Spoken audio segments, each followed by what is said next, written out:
Hello everyone.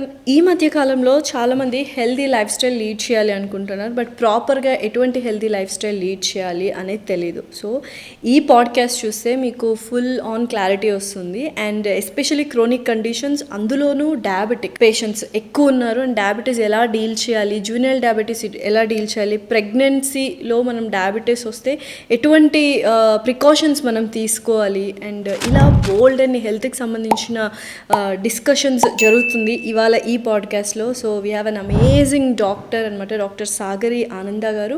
And she's a diabetologist and అలాగే family physician. Let's shoot out some healthy questions to her. Hello అండి, how are you? I'm good, thank you. నిజంగానే junior diabetes వచ్చిన తర్వాత పిల్లలకి diet చాలా కష్టం.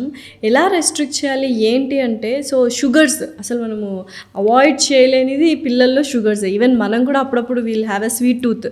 So avoid చేయాలంటే alternative options ఏమైనా ఉన్నాయా? అంటే మీరు ఆల్రెడీ డయాబెటీస్, జూనియర్ డయాబెటీస్ ఉన్న వాళ్ళకి అలాంటప్పుడు we can go for normal fruit sugar is the best. అంటే ఫ్రూట్స్లో మనకు వచ్చే ఆ తీపి బెటర్, అది కూడా షుగరే, బట్ కంప్లీట్గా ఆపలేము ఎందుకంటే ఆ ఏజ్ గ్రూప్ అలాంటిది. Definitely. So you will have to go for a good protein and లో కార్బ్స్ కొంచెం, కానీ కార్బోహైడ్రేట్ కూడా కంప్లీట్గా కట్ చేయకూడదు. లైక్ రైస్ కానీ రోటీ కానీ ఇవ్వాలి పిల్లలకి, బట్ వేరే vegetable quantity, fibre quantity and వేరే పప్పు కానీ లేదా బాయిల్డ్ ఎగ్స్ కానీ చికెన్ కానీ ఆర్ తోఫు ఇలాంటి క్వాంటిటీస్ ఎక్కువ పెట్టి పిల్లలకి దాన్నే డిఫరెంట్ మెథడాలజీలో కుకింగ్ ఆప్షన్స్లో ఇచ్చి treat them that the dessert or the sweet thing should be like one time in a celebration, once in a week or once in 10 days.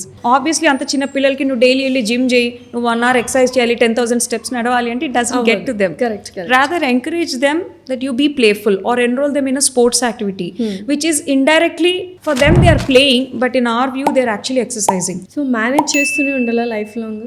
We have to.